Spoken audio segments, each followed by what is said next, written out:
Mr Speaker, I commend this bill to the House. The question is that the motion be agreed to. Speaker. Sue Moroney. Thank you, Mr Speaker. It's a pleasure to rise and speak to the third reading of the Education Amendment Bill number 4.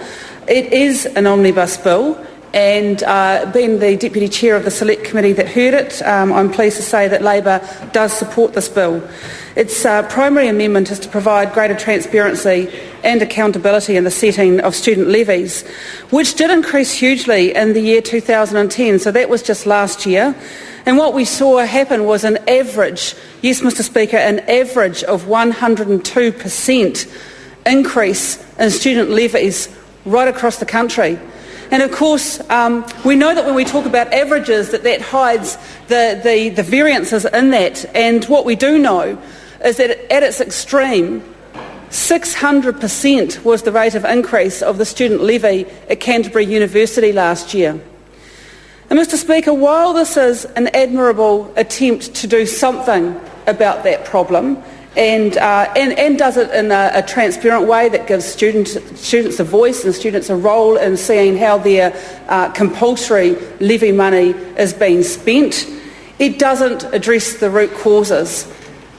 So I would urge the government to understand that this bill, while useful, doesn't fix the problem. Because the problem clearly identified by the submitters when they came forward to see us was about the funding squeeze for tertiary institutions, with government funding not actually covering the cost of providing education to tertiary students in New Zealand.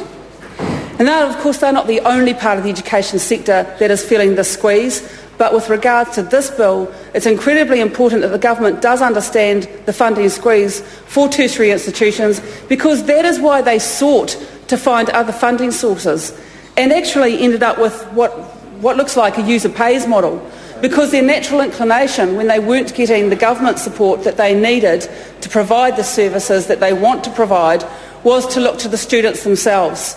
And that is, of course, why we saw increases in the order of 600% at Canterbury University and increases across the board of 102% on average in our tertiary institutions. So this is a very timely bill. It's one that also establishes a new Crown agency in charge of export education, as well as providing stricter requirements around registration of private training establishments, and we welcome that also.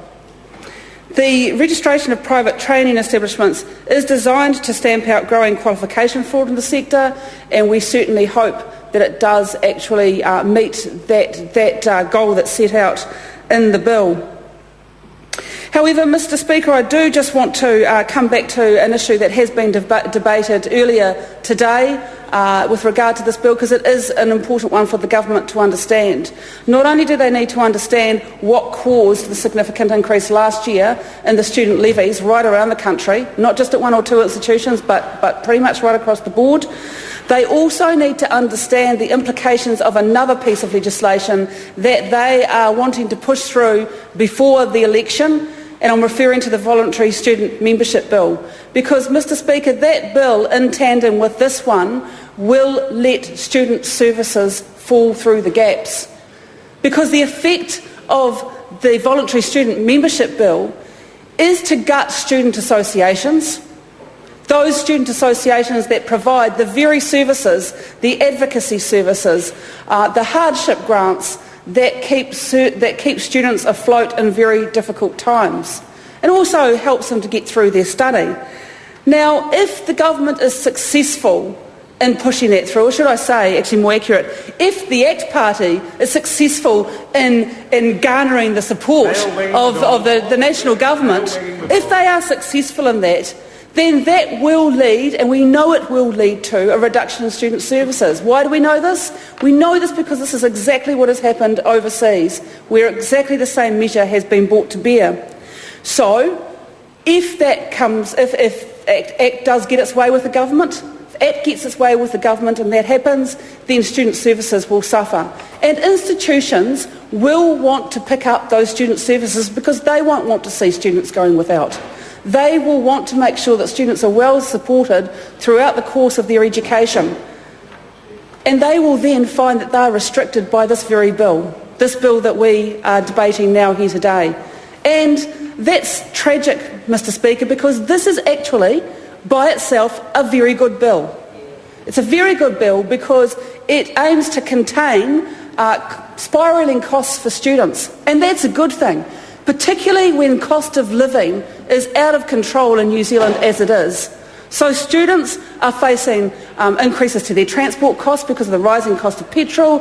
They've faced increases to everything that they buy because the government increased GST for them.